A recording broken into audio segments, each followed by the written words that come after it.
do some sketchy shit. Do-da, do-da, hope I get away with it. Oh, do-da day.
Sometimes I'll just stir shit up for no reason.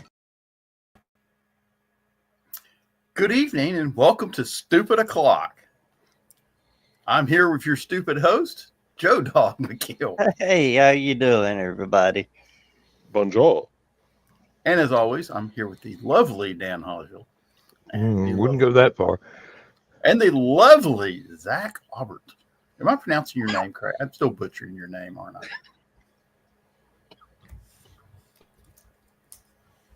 Zach. I'm back. Oh, hey, back. Oh, Zach. we lost Zach. Uh-oh. See, you butchered his name and he lived. Well, the thing is, he's Canadian. I'm not sure if they pronounce his name in English or French. I believe he'd get insulted if you used the French pronunciation. Well, Aubert, I think is how it's pronounced in French. Might be wrong, but Yeah, that would seem to be the way I would say it if it was. Yeah, but most Canadians don't have a high fondness for Quebec and. Well, it's like my name in French is Discardeberg. Damn, that sounds German. And I'm Joe Bachman. Hey, Joe. Oh, lovely Joe Bachman. Yes, and Joe Bachman, thank you so much for reminding me that. Have you tried turning it off and turning it back on again? Actually works. There he is. Almost. Come on, Zach, you can do it. Pedal a little faster. Almost. Almost. Here you go. Here you go. Come on, Zach. Oh, that's neat, Zach. You got the little spinny wheel as your picture. That's cool. How do you do that?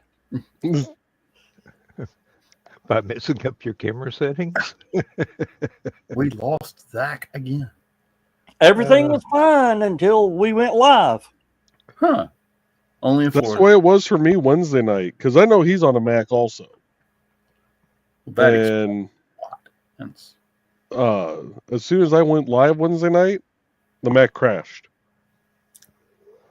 Of course, he was watching videos at the same time he was trying to watch us, so maybe he... Yeah, maybe he overloaded the Mac.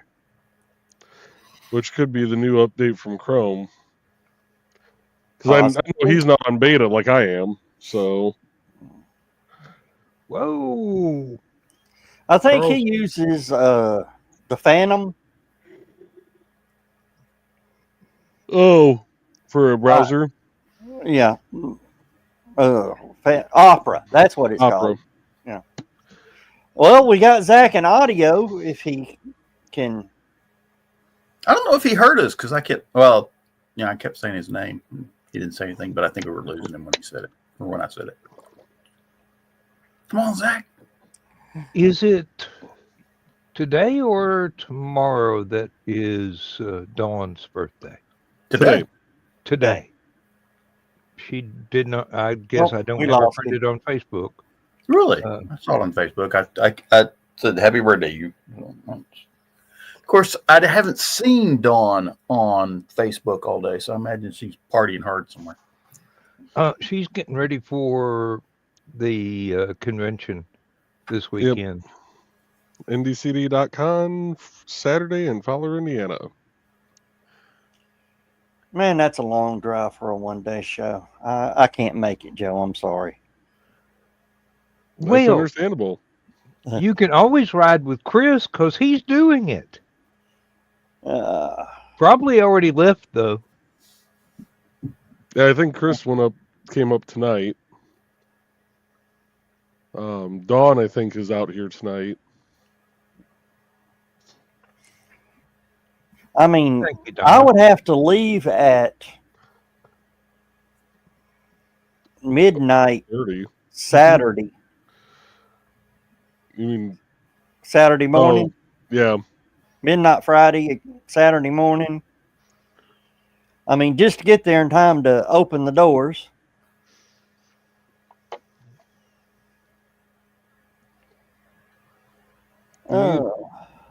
And I've made that run up through what is that? It's not 24 that goes up through Indiana, is it? US 24 does come through us. 420. You'd probably either want to take 41, 421. Actually, personally, I'd just take I-65 most of the way. But because 24, you're talking Interstate 24 or US 24? Interstate 24, I don't think if it does come in Indiana, it doesn't come very far north. I know best bet would be getting the I-65, just running that straight north to US 24. whatever goes through Louisville would be the way I go. 65. Oh, okay. And if you set your GPS to avoid tolls, you'll get a nice little trip through downtown Louisville to get around the toll booth. That was probably worthwhile. Not really. It was a pain in the ass because I went through about rush hour for them. Yeah, we used to go up to Chicago because that's where they had the haunted house conventions. You know, when I say haunted house, the Halloween event haunted houses. Yeah. I'd go up with the stringers. Of course, they say they won't allow you to take pictures of stuff. Mm-hmm. But I had this old digital camera that was about that big with duct tape holding the battery case on, wearing my Tennessee hat, talking like this. And I'd see one of the props, I'd be looking at it. That's cool. How's that work? And they'd show me how it works. I said, dude, can I take a picture of that? Yeah, sure. Nice. Next guy walks up, no pictures. You let him take pictures? Dumb old hick.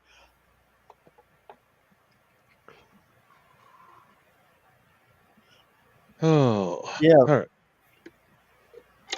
Hey, when you got an accent like this, you got to use it. True. Use it to your full advantage. Okay. It can become a superpower, but don't I rely on it. I just heard from Zach. StreamYard and YouTube wouldn't load. He just now got YouTube to load. But yeah, we were had a good conversation going about the and from Texas. Where did that thing finally disintegrate? Do we know? Over Zach's head, he said.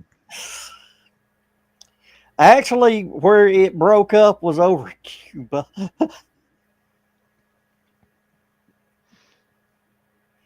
They could see it as far north as Cape Canaveral.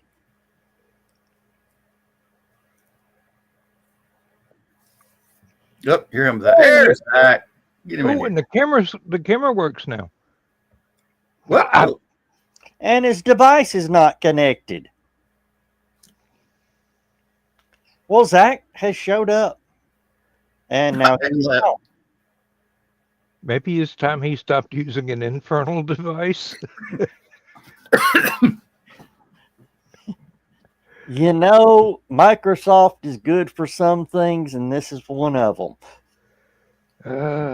It's no, annoying. no. I just think StreamYard. The people that built StreamYard originally knew enough about the pitfalls of Microsoft to do a workaround on it. When they finally go to Windows 11.72 or whatever the hell they're going to, it'll probably stop working. They'll have to hire. They'll have to hire all the people that they let go when that new company bought StreamYard. Hire them all back. Put them to work. You mean the smart ones? You know, the ones that built it. Okay. I'm going to click him on. Everybody, cross fingers. Let's see crossed fingers. Hello? Hello. We can hear you, but you're frozen. There you go. Now you're moving. Did you have to use a rubber mallet on the? I don't know. Everything just decided to quit, and I can be here for a few minutes, but in that same time, Fox 35 Orlando now wants me live on the news in an hour. Oh wow! So fun. Celebrities in our midst. I've done their stuff before, but not live. So. Hey, that does give you a bargaining chip if somebody tries to give you a hard time. Yeah, they're like, what do you want to talk about? And I'm like, aren't you the one running the news? You're supposed to ask me the questions as the space expert. Yeah, well, the thing is, Zach, aren't you glad we told you about the engines out on Boostback? Yeah, I won't sound like an idiot. And you No, said the part I was watching Launchpad during the thing there, and the part I loved was when Starship started having problems. Zach's like, yeah. I almost screamed it with my commentary, but my commentary would be, oh shit, that's not good. yeah, that's exactly where I was like, ooh, that's not good. Because next thing you saw was Starship doing they lost one of the big vacuum engines, and it just went to hell in a handbasket right then. And then you said you saw something else that you didn't see during the broadcast, Zach? Yeah, when it caught it, it swung. It started turning right away, which I didn't notice. Mind you, I don't know if it's done that before. I was running our cameras and a stream at the same time, so that's the not joyous part of doing this job is I have to go back and watch it. I didn't get to live it. I think it was the wind, and when they catch it because it's empty, they have to let it swing with the wind somewhat, like a weather vane. Yep. And Carl's got a question for you, Zach. Oh. I know we covered this in the pre-show, but yeah. And this time it didn't have a rock to fall over onto. Well, it did. Just this time, instead of falling over onto it, it landed on it, left its engines firing until we ordered it to turn off, but then it ran out of fuel anyways. And the hypothesis right now is it went whoop, boop. So. Well, when I tuned out, they said it's charging. Yeah, it is charging, but it's not charging enough is the problem. So they had to turn a lot of stuff off. But it's calling home and it's receiving commands. So it's listening. It's just it's never going to have full power. And then the question is, will they get to deploy the rover on it, the hopper that's on it? Because this lunar lander had a mini lunar lander and had a rover that had a mini rover on the rover and had a whole bunch of stuff. Yeah. They used to have this one and they developed a landmine based on it. It's kind of funny. But there was a spaceship that had pedals. And it would land, and the pedals would open, and no matter which way it landed, it would right itself with these 3 pedals that were the landing legs. Yeah, the first little shoebox rover on Mars did that. Bounced around in a little bouncy ball. Something like, well, no, the whole thing was that the actual lander was a ball. Yeah. And once it touched down and got stable, these pedals would open up, and no matter which way it opened, it would right the lander so that the top was facing up, and it could allow for rocks and all sorts of good stuff like that. And they developed the landmine, did the same damn thing.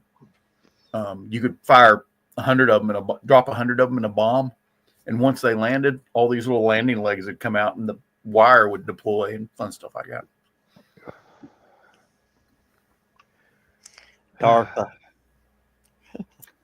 Hey, and somebody's got to clean that stuff up too after the war's over. The new ones have a 4-hour self-destruct unless you order them otherwise. So we got drilled on that real hard about. You got to be careful when you deploy it because you only got 4 hours of use out of it unless you order them otherwise.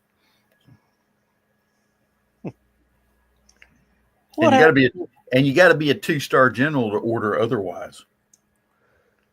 Minimum of a 2-star. Minimum. Of course, I got to tell him how to do it, but he's got to say, "Let's do it." So, I don't know how to do it, but you go ahead and take care of it, Mr. Scarborough. Sergeant Scarborough. You are sergeant, weren't you? You did make Sarge, didn't you? Made staff sergeant, would have made E7, but I got out. So E7, that's what, master? No, platoon sergeant. Oh. Hey, Zach, how'd you like the way the hot stage ring just hung with it all the way? I thought for sure that they were going to hit each other. Yeah. It literally, as that thing was coming in, you saw that ring just slowly go down the side of it. I'm like, oh, this is not good. Well, we're giving Zach lots of good things to talk about on the news show here in about 30 minutes. I know they're asking me to write basically the 3-minute segment. And I'm like, 3 minutes, that's not a lot of time, but okay.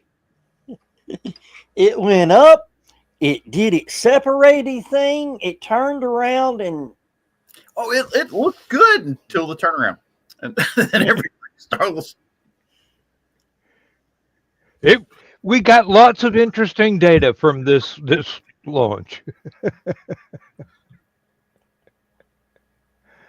Mostly about how not to do stuff. I was watching the engines the whole time. Little engines were, down in this corner.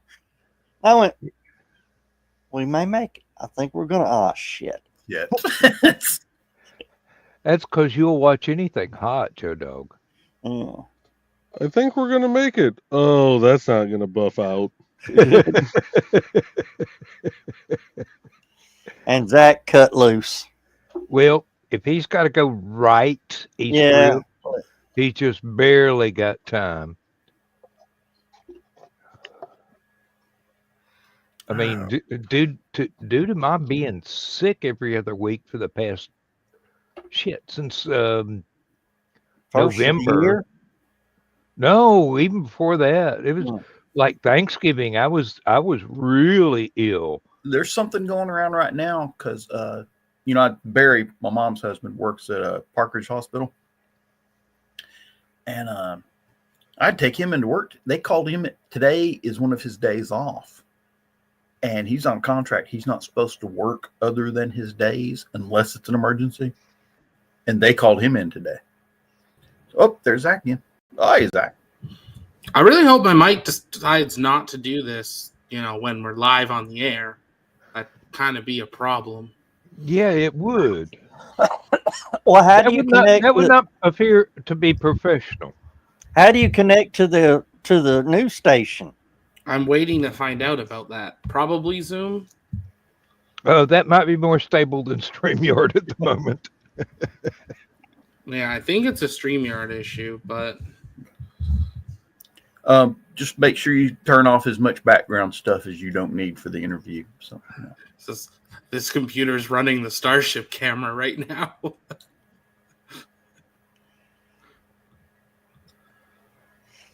Oh, Excuse me. Best part is the guy that's booking me, he's like, "Hi, Zach. I'm Zach too." So we've got a very clear text chain of who's saying what. okay. Now I was watching on through X, somebody with the camera software zoomed in on one of the monitors. Yeah. They knew there were problems before it happened. Yeah, the biggest thing that we don't know the exact timeline of when they knew it went wrong yet, and we might never. But right when we saw those engines fail and we started to see the ship wobble and then go, right when it happened, we heard FTS safed, which means their flight termination system was deactivated because they're too high up. So they couldn't blow it out of the sky. So it had to, we don't know if it tore itself apart or if the automated, like it FTS'd itself. SpaceX obviously will put out a statement in a week or two, but, well, probably a few days, but they know a lot more than they're telling us right now. I mean, we saw that with that shot of the camera that the guy zoomed in on. This thing has like 35 cameras on it. We saw 3. Yeah, well, they did switch to the view of the engines. And I saw something weird happen, and they flipped away from it. Yeah, and it wasn't, it wasn't long after. I mean, seconds after that engines went out. Yeah, it's like, oops, we weren't supposed to show that. They blew a head gasket.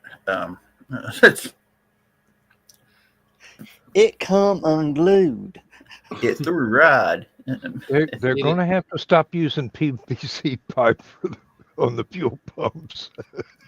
I'm going to have to start doing some. The weird thing is, version 1, they did 3 of them, no problem. I mean, the first 3 didn't work. But Flight 1, it didn't work at all. Flight 2, it got to re-entry. It burned through itself with a bunch of holes, but it still came down and did the thing. By 3, it did it well. By 4, we had buoys right where it landed. 4, 5, and 6 looked textbook. To the point we were expecting 7 to almost be an orbital V1. And then they're like, nope, we're going to V2. And then V2 and V2, 1, and 2 can't. They're like, it's like they get stage fright. They're like, oh, it's really high up.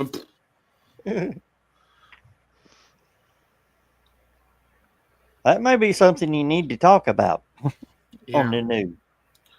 Of course, then your SpaceX person will say, shut up. He'll get a text from Elon going, hey, I'm busy running the country. I can't pay attention to my rockets right now. Well, he was there Monday. I didn't see him anywhere in the control room today. Did you? I didn't. No, he was, I think, in DC today.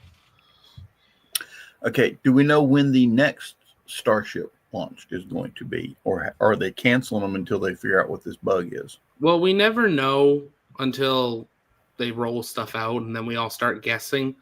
If they were to do exactly, Flight 7 blew up, took them 49 days to get to today. So... Nope. What? He lost his mic. Muted. Yeah, he just went to mute all of a sudden. Wait one, he's doing something. Should we do it? Doing the same thing to him that my PC did to me. Just randomly disconnecting his audio. It's on his end. We can't fix it. No. Nope. And just when I was Everything- asking the question about getting another rocket out. A minimum of a month and a half. Because I'm wondering if they're actually going to launch another version 2, or if they're just going to say, okay, wait a minute. Let's drop back and kick. And Well, they're going to have to go in and look and figure out what's happening. Because they've changed something that is not conducive to flying rockets. yeah. Yes. It's I mean, they had a system down and they improved it. that'll screw it up every time. So it's like a StreamYard update. Yeah. Mhm. Did you say that out loud? Yeah, I did. Oh, here's Zach. All right. How bad does this sound? Sounds good. All right. It sounds good, but the camera quality went down slightly. And- I need to adjust that. Oh, there you go. That's better. What was the question? Oh, about them. Are they going to? Or do we know if they're going to launch another version 2, or are they going to drop back and punt? Is it too early? Well, they had another V1 and they cut it up last week. So, no. If it was 49 days from today, that's April 24th. Which, it's Elon. 4 days earlier is 420. You know Elon's going to push for 420. You think? He never actually does, but just in the world of Elon, 420 and 69 just always shows up. I mean, the first Starship was 420. We had a booster 420 combination that was supposed to be the first flight. It just keeps showing up. Numerology never helps. They want a summary of what is the Launchpad network. It is 10 o'clock at night. I'm not right. Oh, my goodness. You mean you don't have press releases ready to go? You should have this stuff ready to print out. I mean, This is new. We normally don't do it live. well, now you got something to work on. On top of my pile of a billion other things. I thought No, you had people helping. me and I thought you John had were people helping talking you. about this, Zach.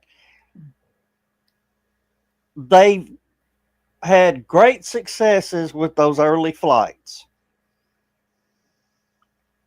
I mean, to where we're right on the money. They made an improvement that is not improving. Could it be the new downcomers or whatever the hell they call them? It's possible.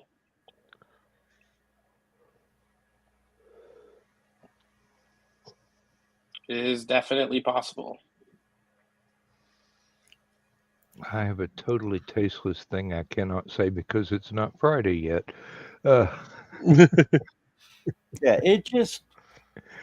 it's weird what's happened. You know, once is an uh-oh. Twice is we've got a problem. And they almost failed exactly the same way.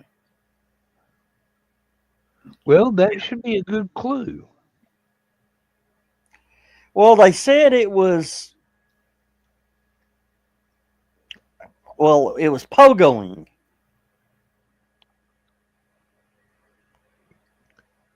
The engine began pulsing.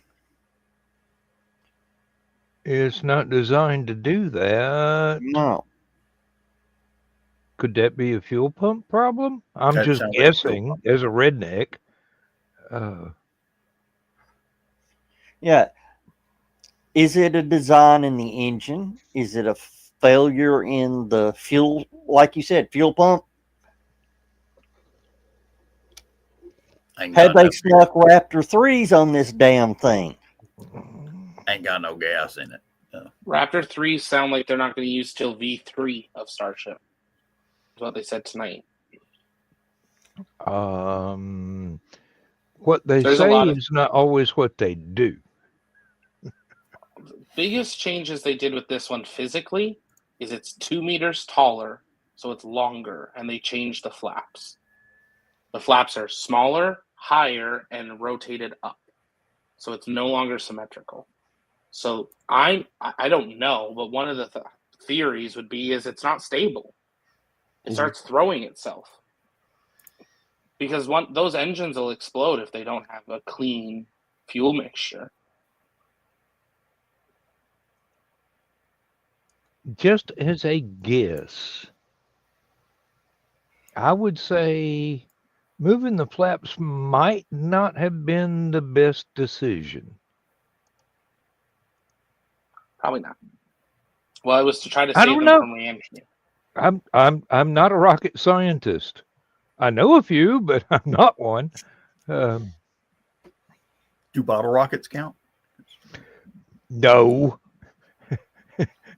And neither do intercontinental ballistic mortars. Hey, John, me and you both got experience with bottle rockets. Bottle rockets were good.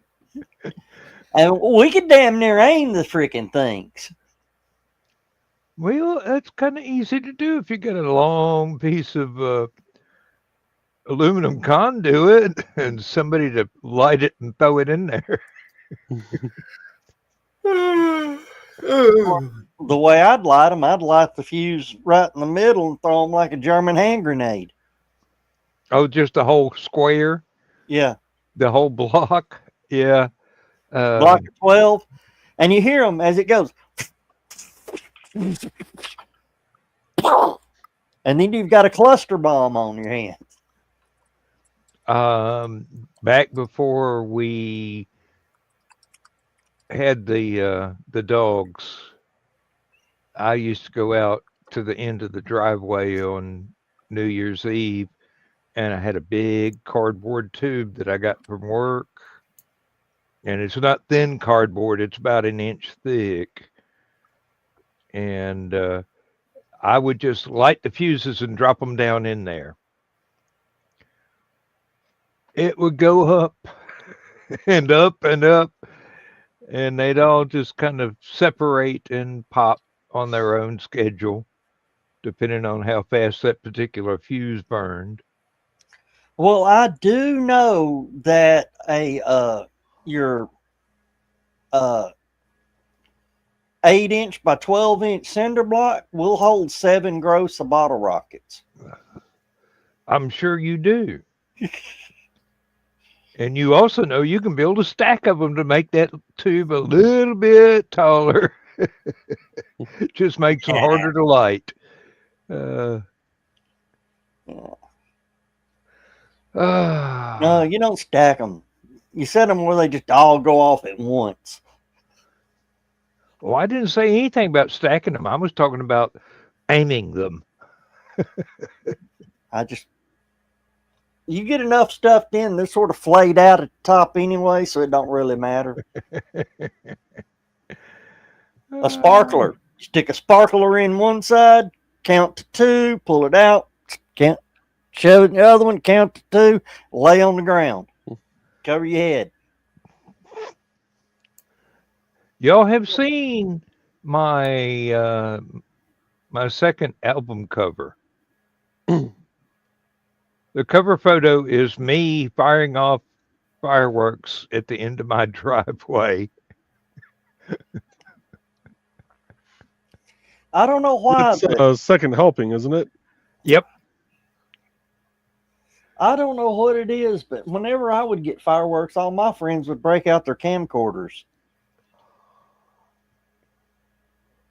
Evidence. In case things just went a little bit south. America's funniest home videos. That's why. Yeah, I've got to admit, we did get used to that stuff. Oh.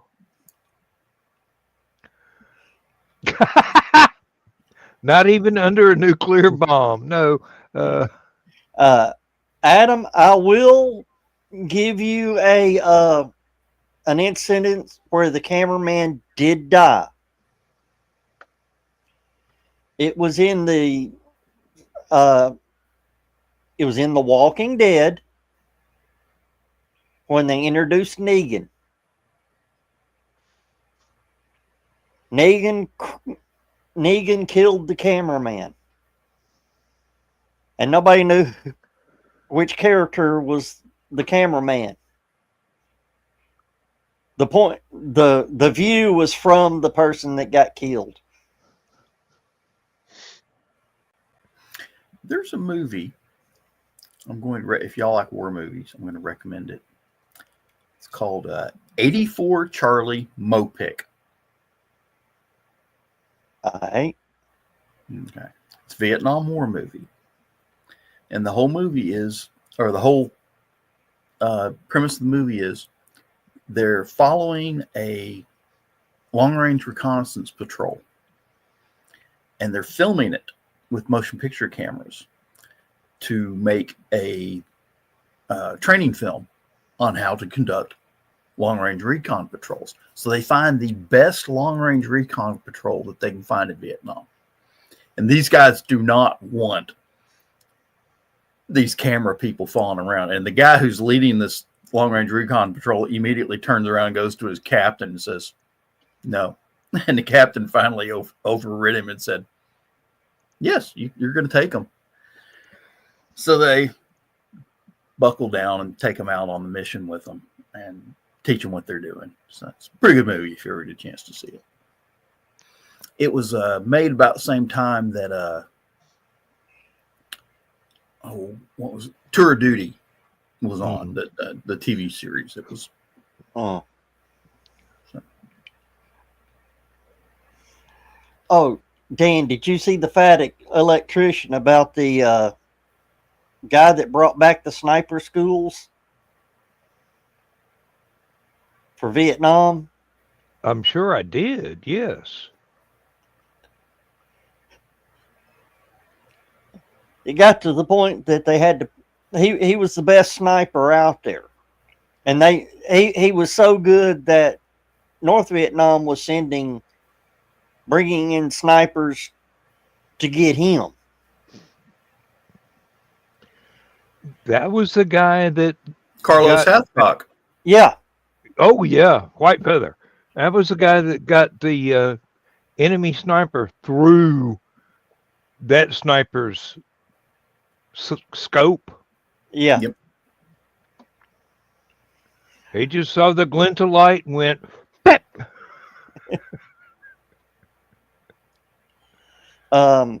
Talking about the they had to, do what got them out on watch duties.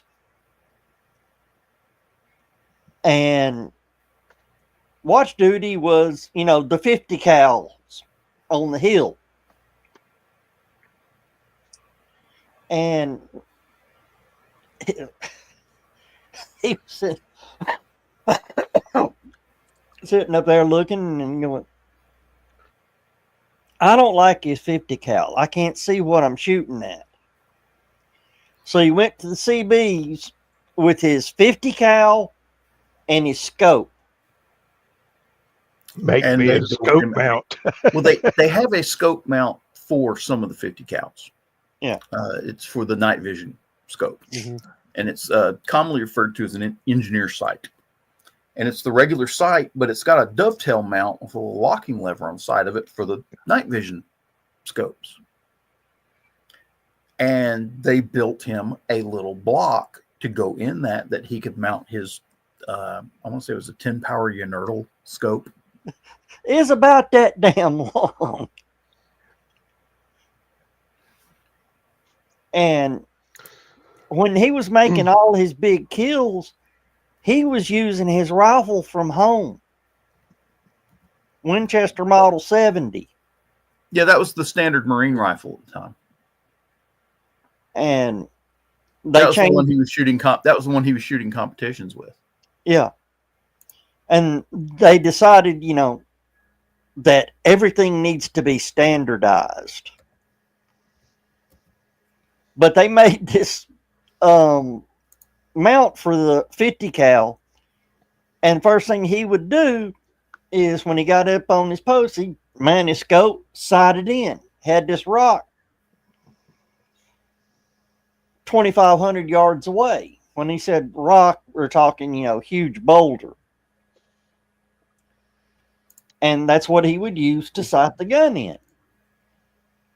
And just so happened one of the lieutenants came up and he goes, they're sitting there watching, and this guy walks up and sits down on the rock. And is that? That's him. And his spotter, I want to say that's Jim Land, but I might be wrong about that. Yeah. And that's. Is anybody else seeing something up on screen? Because I'm not. Yeah. Yes. I'm seeing it. Are you not seeing it? Hang on a minute. Let's try it again. You seeing it now? Got the background. There it goes. Oh, okay. All right. Is it still there? It's there. Yep. Okay. And if you look close, that's a standard M250 caliber with the 10 power inertial scope on it. I think it's a 10 power. Yeah, but he said that guy,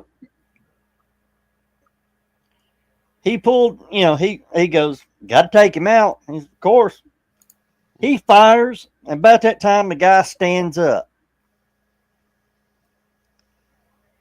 And he saw him stand up, and he says, well, dang it. Boom!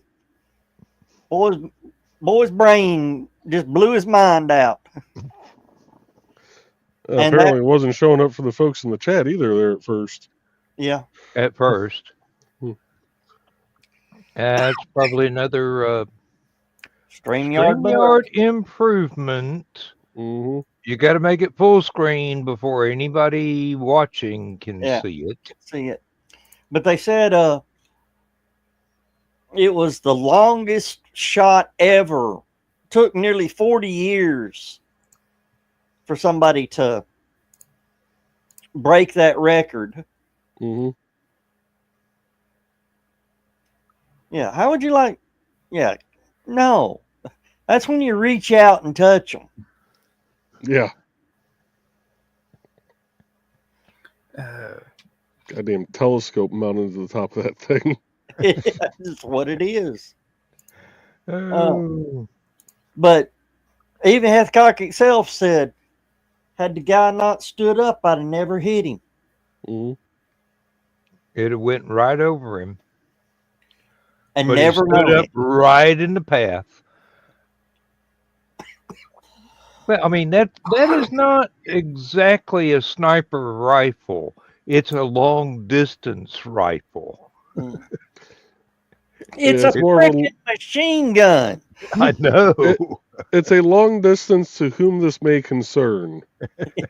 No, interesting thing about the 50 caliber machine gun.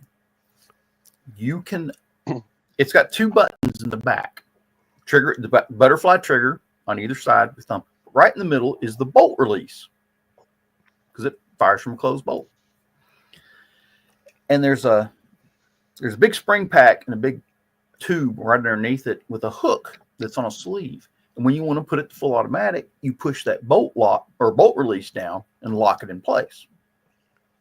Yeah. And then when you pull the trigger, it's full auto. Just keeps going until you release the trigger or run out of ammo. But if you undo the hook, it'll fire one round and then you release the bolt and fire another round, release the bolt, fire another round. So you can fire it single shot. And my turn to run down the hall. I'll be back. And if you know how to polish some of the trigger parts, you can give that thing a very crisp trigger break because it's got adjustable timing for the trigger. And it's a tubular release firing pin. Firing pin has a spring inside of it, and when you cock the gun, it locks the firing pin to the rear. And when you press trigger, there's a bar that levers the sear release down. Mm-hmm. And that's what releases your firing pin straight forward. So there's not a lot of movement in it like some rifles, big hammers and stuff like that. That's a Browning design, isn't it? It is a Browning design. Mm. Dates back to World War One, sort of. Yep, sort of. They made a lot of modifications over the years. So. Yeah. Like one, it doesn't have a water-cooled barrel anymore. The new one's got all sorts of neat little gizmos on it now. They actually it only took them 75 years to put a safety on it. Oh.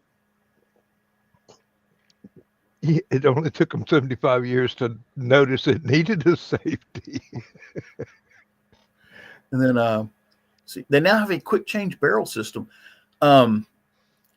They could not mill the way the barrel and the bolt face matched up precisely enough back in John Browning's day. But with modern machining techniques and metallurgy, they've made a big improvement, and now they can make a quick detached barrel for it. So all the new ones are going to a quick detached barrel system, so you can change barrels like that. And you don't have to do headspace and timing on the barrels anymore. So I think you still have to do timing occasionally, but you don't have to do headspace. So.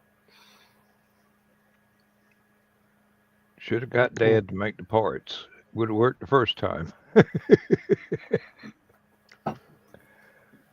Oh, that reminds me. I wonder where some of that stuff he brought home from Oak Ridge wound up. One of the other neat things about the 50 cal is the original ones, of course, had cloth belts. And later they went with the disintegrating metal link belts. But this one's interesting. It doesn't have clips on the metal belts.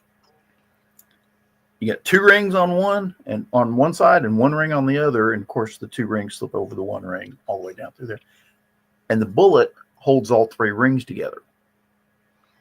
It doesn't clip in and out like M60s or saws or 240s or any of those type belts. It literally, every time it cycles, pulls the bullet out of the belt, drops it down into the barrel area, and then feeds it forward to fire it. And then the empty, once it fires, drops it out the bottom.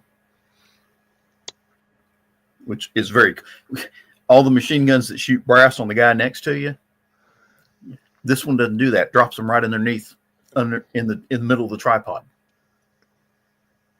Where you can install a basket to catch the brass. If you needed to. Yeah, well, if you're into reloading, although with the with a BFG, you're probably not worried about reloading your own shells. But that is, you get a lot of money following that thing around the field, let me tell you. Just recycling brass. Yeah, with the price of brass these days. That's one of the, I collect my brass for reloading. I don't do any reloading anymore, but I still collect the brass.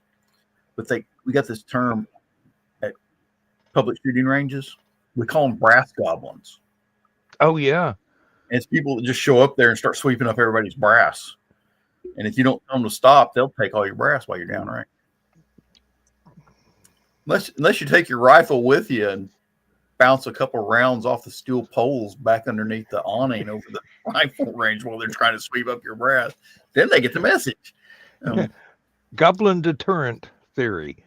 Oh, Zach, Scott Manley made a release. Uh-oh. He titled it Starship Explodes Over the Gulf Again. SpaceX just released a statement, like a full statement a couple minutes ago, really? walking through the event. And part of it's, they talk about the booster lighting 11 to 13, one relit. They caught it. Third catch attempt. Starship continued its ascent to its planned trajectory. Prior to the end of the ascent burn, an energetic event in the aft portion of Starship resulted in the loss of several Raptor engines. This in turn led to a loss of attitude control and ultimately a loss of communications with Starship. Final contact came with Starship approximately 9 minutes, 30 seconds after liftoff. Starship flew within a designated corridor to safeguard both the public and the ground on the water and in the air. Following the anomaly, teams worked with the FAA and ATO to evacuate the area, blah, blah, blah, blah, blah. And it blew up. I love that they're like, there are no toxic materials present. Then why was my skin peeling after the first flight, SpaceX? Concrete. Concrete will blister you. Especially if it's on fire. But it wasn't concrete, it was sand. Sand's in concrete. So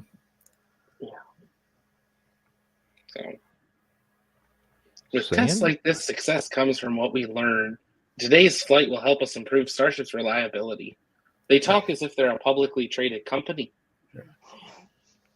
In other words, interesting data has been gathered.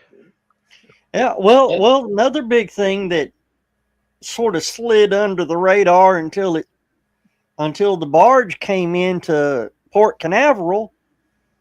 Sunday's Falcon launch had an accident.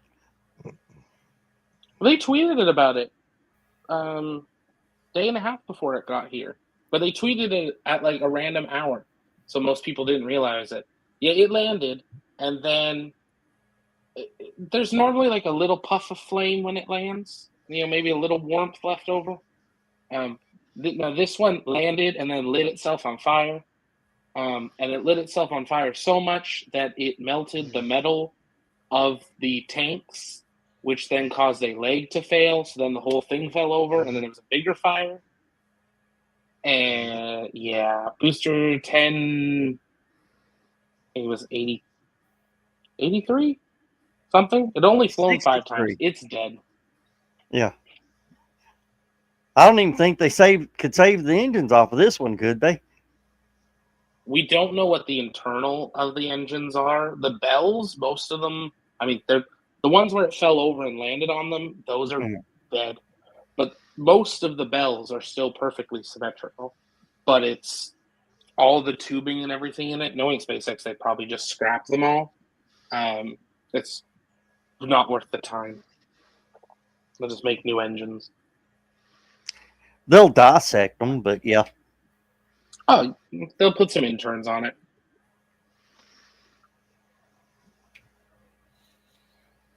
Oh. Good night, Carl. Now, there's a guy who used to be an engine builder for NASCAR. Has a machine shop, North Carolina. SpaceX came to him and says, we need this. They said he looked at it, twisted it around a couple times. I can take measurements, right? Yeah. I can have you one in a couple hours. He goes, no, we need thousands of them. He goes, that's going to take me a little while. I said, okay, give us 50 and we'll check them out. That 50 has become a full contract for the Falcon. So SpaceX doesn't build all their parts in-house. Well, that proves that they're smart. They find a skilled craftsman and go, excuse me, do you have a minute? It's a similar thing to what Apple did. There was, I can't remember what he did, but he was some sort of engineer, coder or something. and this was early Siri Apple Watch stuff in Canada, that they ended up giving him a test, and they wanted him. He knew what they needed. And they were like, okay, we're going to pay you a ridiculous amount of money to move your family to Cupertino. We're going to get you a car, a house, triple your salary. Like, offered him the world. He said, no, I'm not moving to California. That's all right. I'll pass. And they're like, okay, we'll offer you more money. And he's, no, I'm good. What if we open an office in your city in Canada and you have to come down once a month for meetings, but we will build an office around you fully staffed? Okay. So in this little strip mall, they bought this little office building, and it's officially an Apple corporate office that has no signage on it, so no one knows it's there. And it was all because they wanted one engineer, and they had to hire a whole staff around him because they have to run it as if it's a corporate office. And no one else works there. He works from home most of the time too, but that was how they got him. Oh, Hey. and Dan, you know this. Well, the guy's name was Doug Yates. Yeah. He hired a guy, and you know his very famous brother from there in Georgia. His name's Ernie. Oh, I don't even watch that stuff anymore. Yeah, I know that one. You know exactly who I'm talking about. Oh, yeah. Well, when you do something long enough that you have a recognizable expertise for it, Yeah. and people need exactly what you do, they will come to you.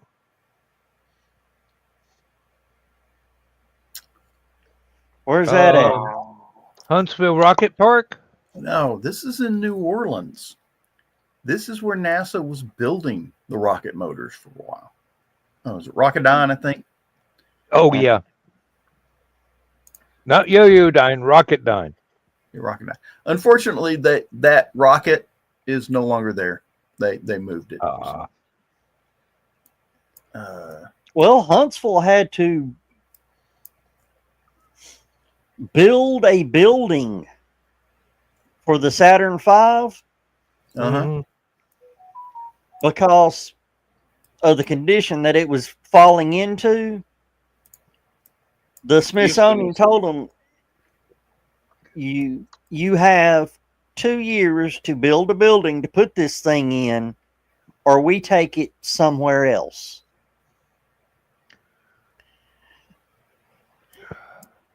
I think 15 months later, the building opened. I have been Houston had to build one too. I've been to the Huntsville Rocket Park, Rocket Museum, whatever. I don't even know what they actually call the entire facility. Rocket Garden. Rocket Garden. Rocket Garden. And now that's interesting. Ain't it though? I was just wondering about that because they put all them space shuttle demonstrators up. Those are ones that were built before the program ended. Yeah, there's one down over here down the road. Well, I mean, it's like an hour down the road, just sitting on the side of the lawn, on the side of the road. There's Yeah, the they whole moved that ET. Saturn. They moved the Saturn booster back there now. So it's sitting back here somewhere. Michoud is huge. The what? Michoud, that complex is massive. Mm. Because that's where they still build part SLS. We were invited to visit it a couple months ago. Really? Did you go? No. Wasn't enough notice. This is where they used to. This is where they used to roll the Saturn parts out here to load them onto the barges, take them over to Florida. NASA's really good at giving us less than 4 business days notice to be anywhere in the country, because they're used to people like New York Times being able to just book a $5,000 flight and not care. So.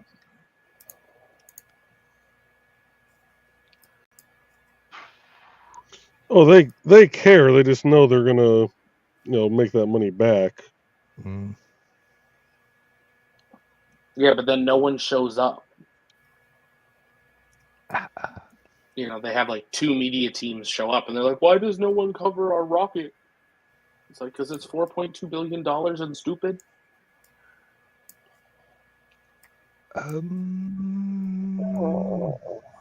Okay, Zach, it's 10 o'clock. Yeah, I'm watching the time. I'm waiting for a Zoom link. Okay. All right. They say it's 10:30, so I figure if I jump on at 10:15, should be enough time for a sound check. Hopefully. Is that a Ferris wheel? Yeah, this is Six Flags New Orleans. Oh, okay. It got messed up during Katrina, and they just decided to abandon it. Yeah. Oh. Now it's a movie set. That's about all they use it for anymore. Hey, well, it's probably a perfectly adequate movie set. That's part of it. That way, I can't remember what this was from, but they had buildings all around this, and that was the street. So. It's not Logan's Run, I'll tell you that. That's probably what got wiped out with Katrina. No. They painted all that there on the parking lot for some movie set after Katrina. That's all they've used this. That's all they've used this place for is movie sets since Katrina. Percy Jackson and the Sea of Monsters was filmed there. That was the theme. They built a theme park on an island full of cyclopses, and what could go wrong? Building a water ride in Florida with a sea full of alligators. That's just more exciting. Sorry, it's just what came to mind. Excitement guaranteed. It's a small world after all. What an awful ride. I've only been on it once in my life, and it was a few months ago. And I'm a tall person, so I sat in the front row because it looked like it had more leg room. No. Then it broke down. Luckily, it only broke down for about 3 minutes. Those were the longest 3 minutes. Well, when the ride broke down, they didn't have the decency to stop the damn music. No. No. Oh, no, definitely not. And there were stories of people that have been on it where it was broken down for 45 minutes before they decided to evacuate the ride. And they still don't turn off the music. You have to walk out. That's called someone paid to be able to do their psychology thesis. And you were a test subject. Congratulations. See, what's even more torture is if you go to France, Disneyland Paris, because then it's not even in English. John, do you know what that boat was? Yes. A boat? What?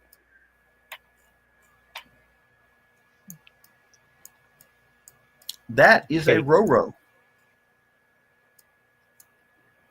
You can drive on the back, and there are ramps somewhere up front. That's what I was looking for. I can't see them because I think it's on the port side. But then you can drive the boats. You can drive the vehicles off the front end too. Yeah, that's how you get cars from Europe to the United States. These, though, this is an old Navy base. It's been abandoned mostly, but the Navy still uses it. Yeah, this used to be one of the biggest Navy bases in the country, right here.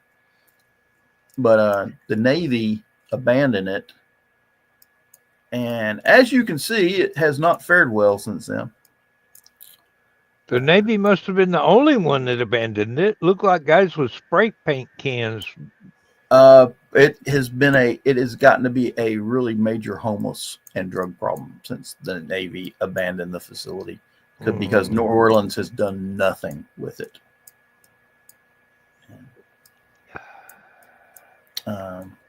Come in with bulldozers. How How can these both be the Cape Knox? They're not. It's just someone rendered them. That's what I'm thinking. There's probably only one, but when they uploaded it, they Well, just there's located it. several of these ships are in the ready reserve for the U.S. Navy. That if they haul cars for Mitsubishi or whomever to the United States, but when the Navy calls them up, they have to come back to the United States and take military vehicles places. And So they're the floating starships. Pretty much. Yeah. I started to say it looked like a couple of tiny aircraft carriers welded together at the edges. that's part of the render. There's actually normally cars parked up here. I don't As think you- anything in that render is normally anything. Someone went to a lot of effort, but also not a lot of effort at the same time. Yeah, well.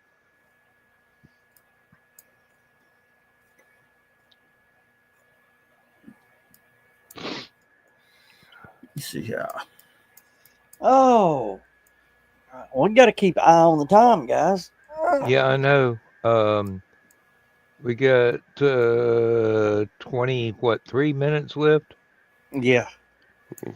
I've already got the other channel open. And I will probably not be on LMS tonight. Well, 'Cause I from do the have- looks of how many people went to bed, nobody will. Yeah, I'm gonna have to jump out too. It's all right. I can just sit there, play my advert for the book coming out on the 21st, and go to bed. My wife will be happy. I got one for you here, Joe Dog. Little What? tidbit of knowledge. Oh no. Did you know? Before it was carved, Mount Rushmore's natural beauty was unprecedented. Yeah, makes sense.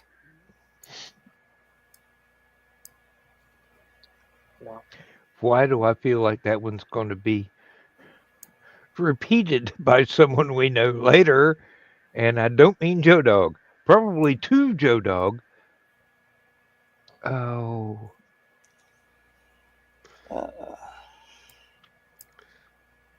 Well, I couldn't say my funny thing from the last green room, so Mm. Oh my god. Well, you could, but I mean, Joe Dog's never going to get monetized, so it wouldn't make any difference. But they might cancel the channel. StreamYard would cancel you. nah, that's one that I will not say while things are being recorded, even if it is for quality and training purposes. Oh. This guy better send me an email if he wants me to do a sound check. He's just going to raw dog it. Well, I don't even know if he's the one I'm doing it with. That's like I've done live TV before, but in person. And normally the booking person isn't the who's on air. And I don't know our local news people, so I have no clue who I'm talking to. I might be right in my assumption then, and they're just going to raw dog it and hope for the best. Well, I asked him, what do you want to talk about? He's like, anything you want to bring up. That's not how news works.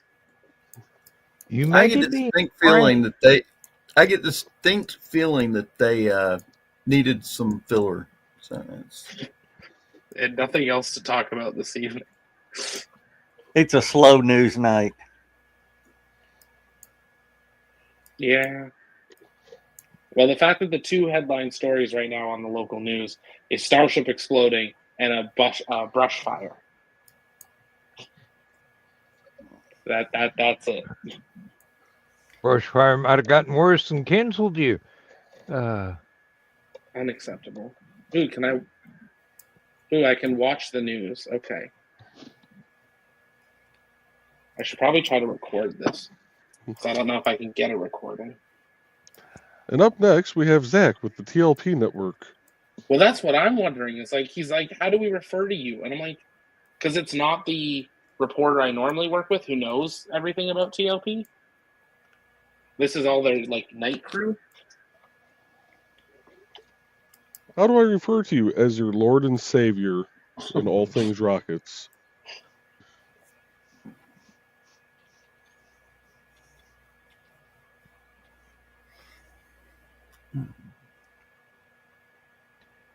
Just tell them to call you Steve Zodiac. Anybody old enough will get the reference, and other people will just scratch their heads. Space Ghost died. I want to know which one connected to Space Ghost that is. Is that the comic artist, the voice animator, artist. the voice artist? No. Yep, he did the voice artist for the Cartoon Network animated. Oh, Space Ghost Coast to Coast, where he was imitating Gary Owens.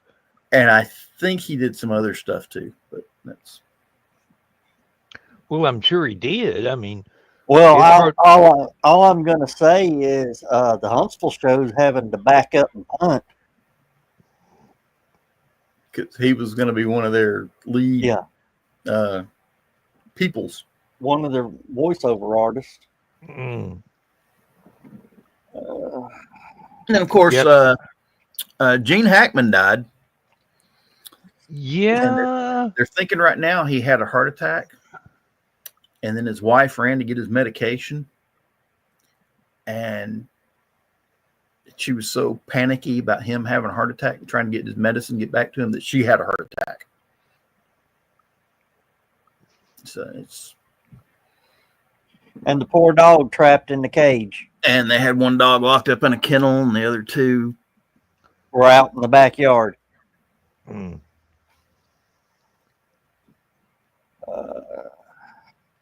Well, that sounds a whole lot better of a set of circumstances than some people have been trying to make it out to be.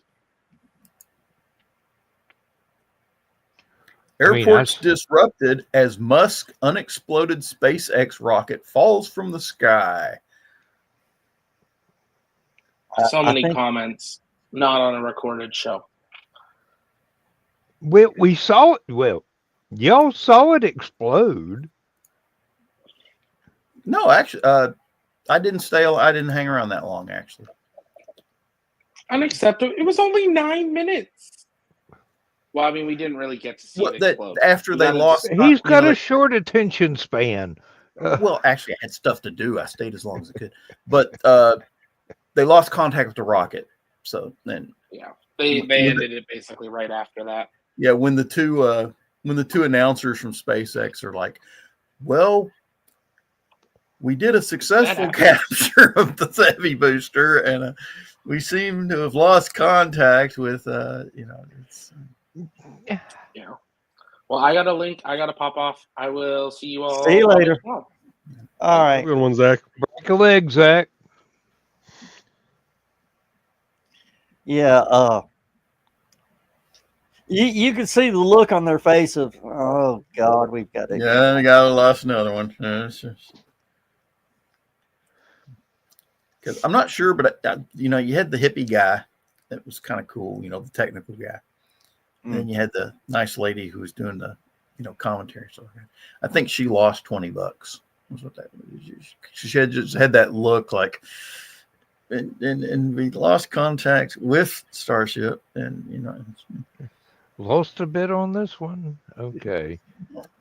No, what's going through her mind is, oh God, I've got to go all this paperwork because she's over that department.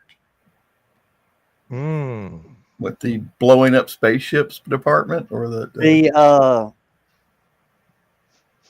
who's going to pay for all this? The Starship Development. The Starship Development team, or whatever it is. Yeah, it's one of those like, oh shit. I mean, she just saw her next 2 weeks of relaxation just go away.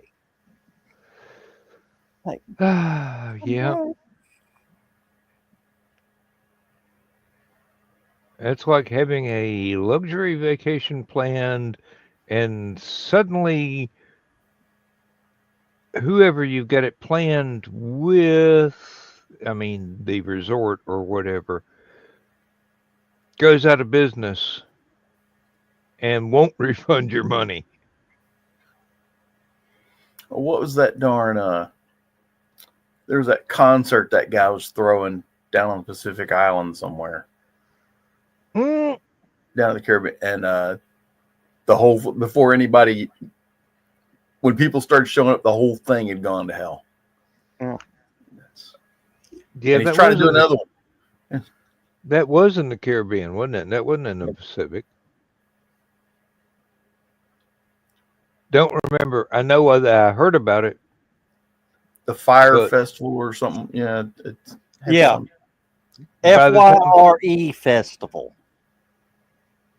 By the time people got there, it was already irretrievable. Nothing was ready. Nothing was ready. There were no porta potties. There was no food.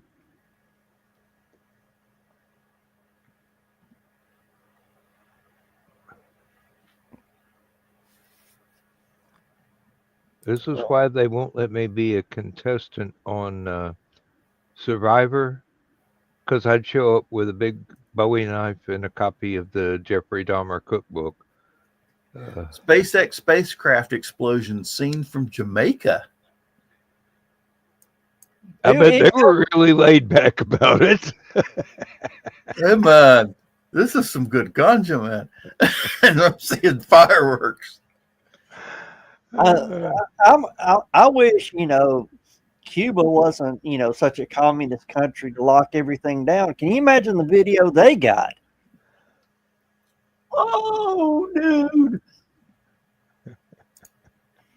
I mean, all they had to do is look straight up. Heck, it looked like it almost hit Jamaica because it was just off the beach. Let me see. Went from here. Well, the thing about Cuba, if they hadn't gone to communism, they'd still be a mafia empire today. Well, it would have. Yeah, I'm trying to think of what that area of Jamaica is called. It's the western end. It's the very western tip of Jamaica that it would have gone over. I'm trying to remember what that's called. Yeah, we're fixing to break a few laws here. Oh dear! What are you doing? Look at the share screen. I'm looking. Box 35 Orlando. You're gonna show Zach on here? Yeah.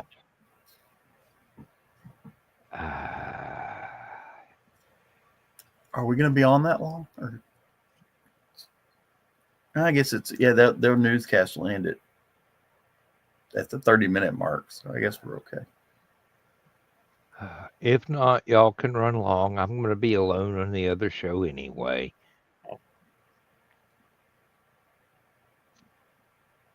Oh, I was telling you, Barry got. Oh, here we go. Explosion. I'll talk to you more and show you some more photos from here in Orlando at 10:30.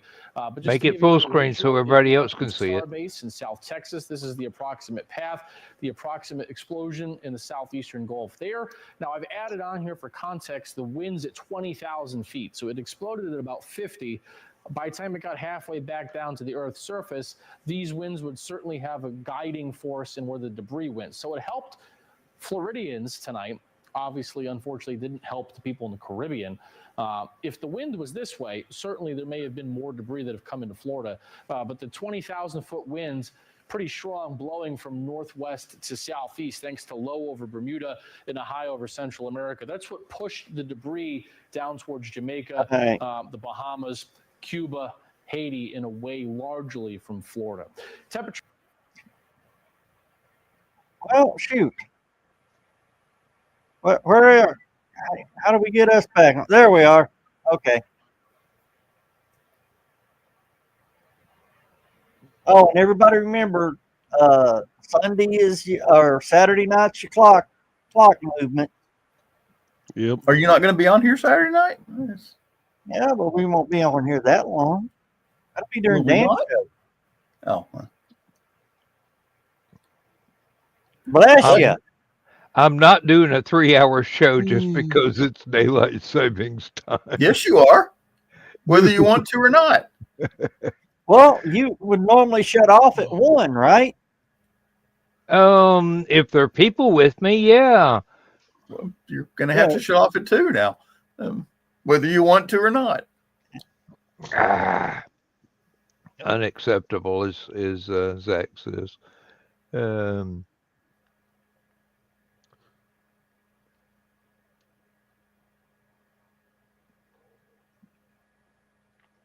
Looks like their news is going to run long. Oh, I'm sorry. I was reaching for the mouse to turn the microphone off, and I sneezed anyway. Yeah. Oh, when I sneezed just now, I'm pretty sure I popped my back and gained 3 inches. Well, I'll tell you, whatever this is going around right now, it sort of walks up and goes, "Hey, buddy, how you doing? Lay the fuck down." I told you. I've been lucky so far and avoided it. Yeah, Barry got called into work because a bunch of the people that work at the hospital are out sick. So. I mean, well, like Dan said, what was it, 8:30? I just said, I'm out. Mm-hmm.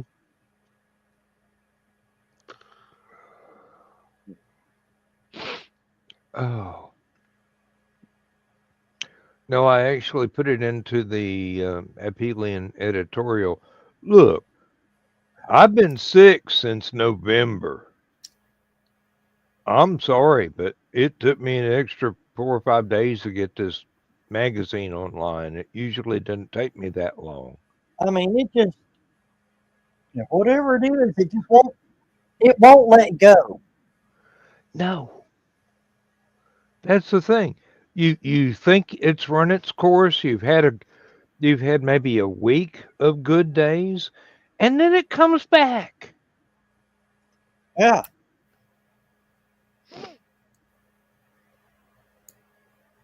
It's like that one guy that hung around your apartment when you were in college. They'll go off, and then they come back. The kind that would you sort of want to loan them $20 so they'll go away and won't come back. No, these would come back even if you did loan them $20, and they'd ask for another $20.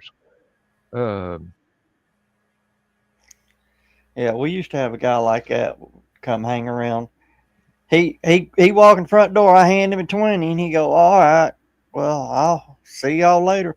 I won't see him 6-7 months. Well worth the damn $20.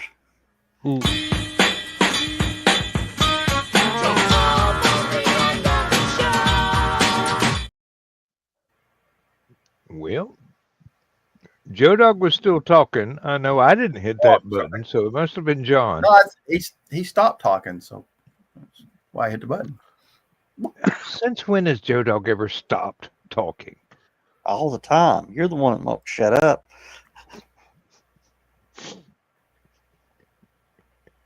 Tell my wife that. I'm innocent. I'm the only one that doesn't have ops, so.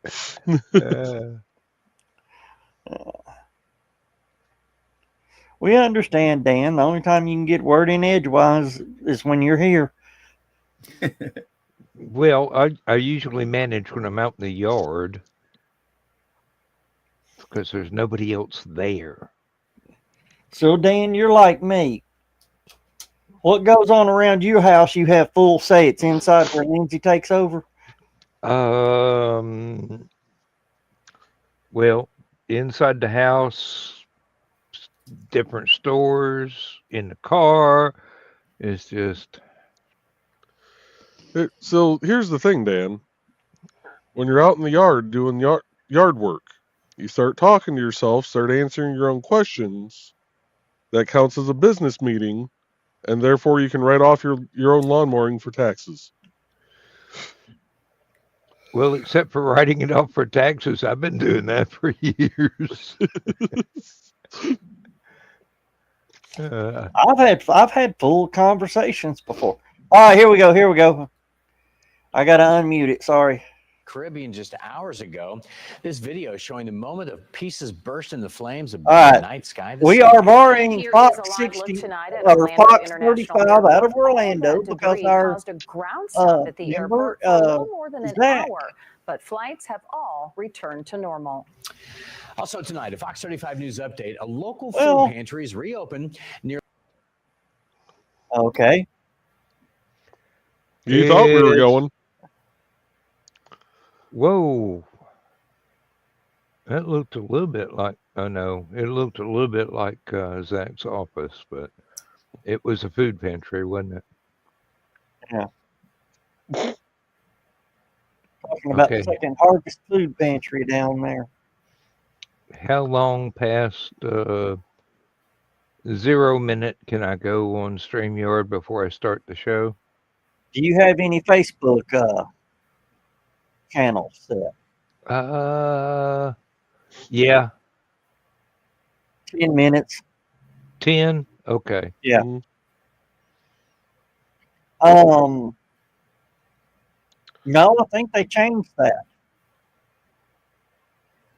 Well, we're going to find Facebook out was tonight. 5. Thought Facebook gave you a 5-minute grace period. All the rest don't really give a shit.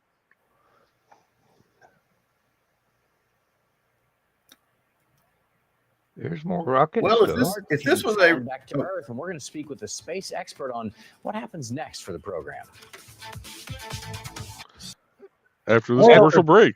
After 20 minutes of commercials, yeah. wait a Well, minute. it's probably the most exciting thing going on. So what do they do? Go to pump it with commercials. Well, to be fair, it is network. They got to make money. So I noticed they have a lot of lawyers on there. Yeah. They got to make a lot of money then. Oh no, we got to run their commercial of the Suez. Yeah, well, I'm going to go ahead and get started.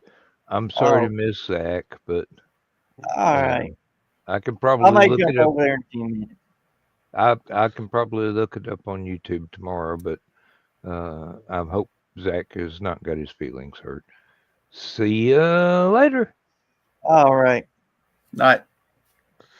See you, Dan. After I and hit I'm these gonna- 5 buttons. Old people and buttons. What is it? I'm gonna hit all these newfangled buttons.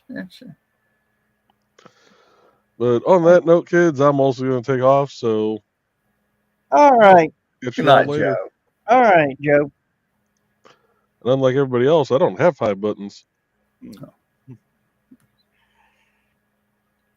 Back in my day, if we wanted to hang up the phone, we just tell the I'm gonna operator tell to hang you, it up. they are running a lot of damn lawyer commercials. Told you.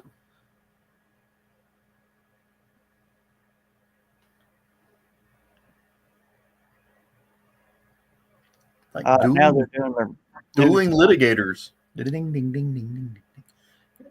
Well, see, I'm hearing the audio to them. You're not. I'm But most watching. of them down there are divorce lawyers. Well, that and I noticed when I was down on the Gulf Coast with my dad's thing, they don't have laws prohibiting all those commercials. Up here around Tennessee and North Georgia, they do. They can only show so many a day on certain networks.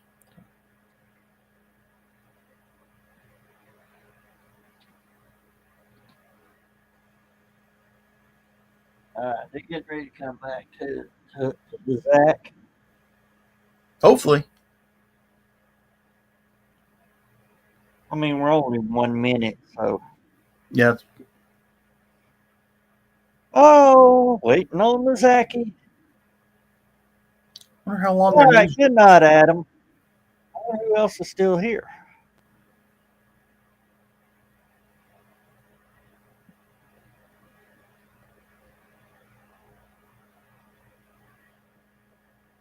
They got I wonder how long their news runs. Breaking news.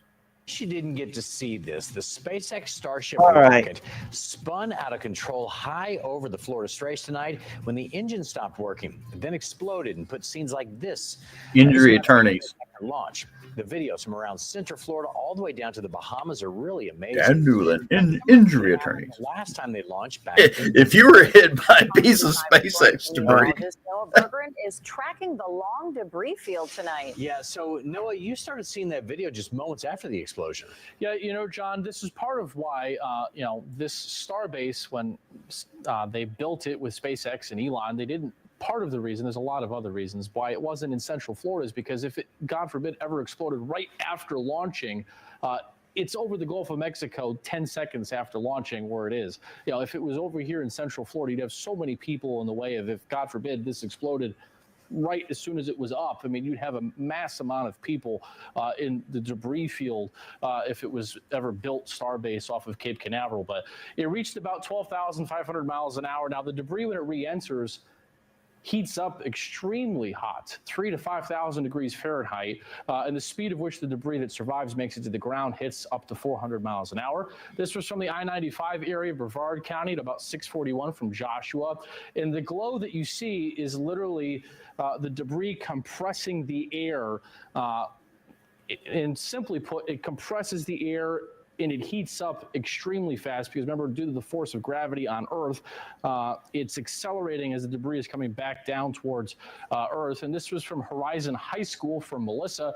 Kind of looked like a jellyfish of sorts. A lot of people at practices with their kids or just at dinner here in Central Florida, you can see this. This probably would have been over the southern Gulf at this exact point from Horizon High School as it was moving south. Kind of looked like a bright jellyfish or something going across the night sky. And this was from Winter Garden 2 from Missy. You can see that again, really odd plume of white and milkiness going across the sky right after it exploded. And this we got into from Jamaica.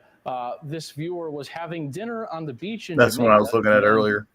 Putting down your fork and looking up and seeing this, quite the sight. Now, I haven't heard about injuries or any impacts to property. Obviously, we hope that nobody in the Caribbean got hit with debris that was falling at 4,000 degrees Fahrenheit.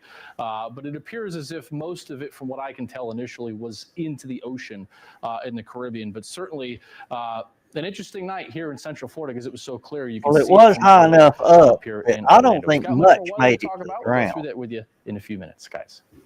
All right, Noah, thank you. Now we want to dig more into the situation. There's our in Zachy. the field. Joining us live right now is Zach Auburn. And So again, Zach this runs a is space research organization Fox called the 35 Launchpad Network. Zach, out of always good to talk to Orlando. you. So This is our what are you Zach. hearing about the debris that came down and where it might have landed?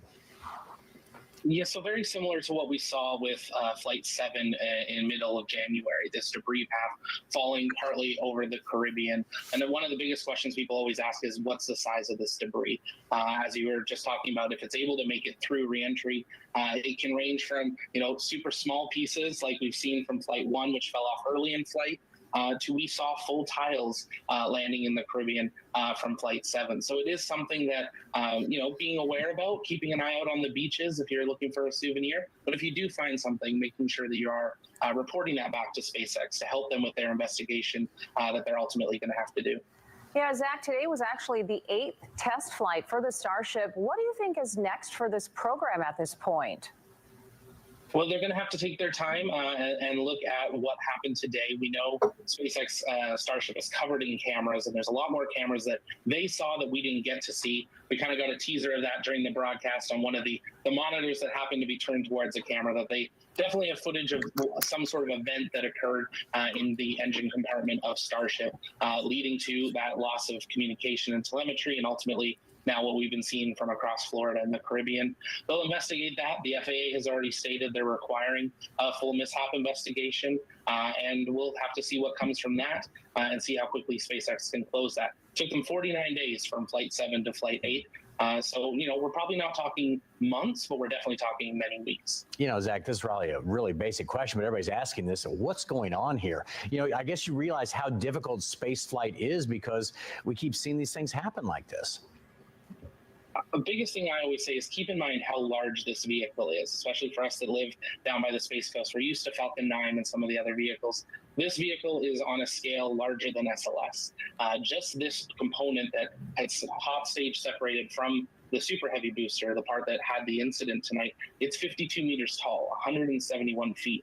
You're talking about a 15 to 17 story tall building that is flying through the air autonomously. And that is ultimately where we saw one of the engines, it looked like failed, which led to some other ones. So there was some sort of event that caused kind of a cascading failure there. And ultimately that started the tumble. And once you start a tumble in space, it's very hard to recover from that, especially if you're going through an engine failure. And that's ultimately what led to tonight's event. An interesting note of it was right before the tumble started, we actually heard them say FTS saved, which is they had saved their flight termination system. So this event happened actually once they were so high in altitude, they didn't want to have to use their flight termination, and in their protocol, they actually deactivated it. Wow. All right. Zach Aubert with the Launchpad Network. Thanks for joining us tonight. We appreciate it. Thanks so much. And remember, Fox 35 is Fox Local. Woohoo! That was our Zachy. Now, if we don't get kicked off of StreamYard for showing the Fox News thing, we'll show that to Zach later. I'll send him a message and say, watch the tail end of the show. All right. Well, John, thanks for hanging out with us and hanging a little long so we could. I've been missing staff meetings here lately. So do what? I've been missing staff meetings lately. So I figured I had to catch up. Yeah. Well, hang around after the show and I'll talk to you about that. All right. All right. We're going to end the show. So y'all have a good night and we will catch everybody Saturday. Good night, everybody.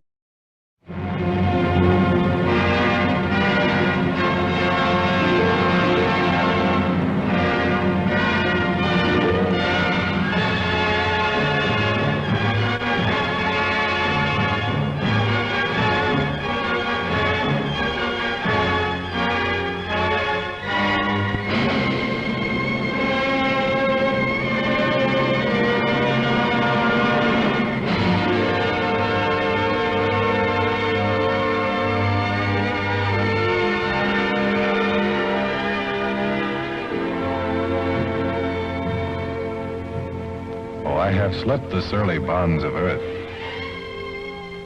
and danced the skies on laughter-silvered wings. Sunward I've climbed and joined the tumbling mirth of sun-split clouds and done 100 things you have not dreamed of. Wheeled and soared and swung high in the sunlit silence.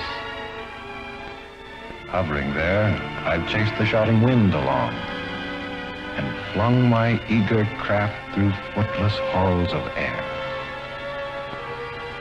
Up, up the long, delirious, burning blue, I've topped the windswept heights with easy grace, when never lark nor even eagle flew. And while with silent, lifting mind, I've trod the high, untrespassed sanctity of space, put out my hand, and touched the face of God.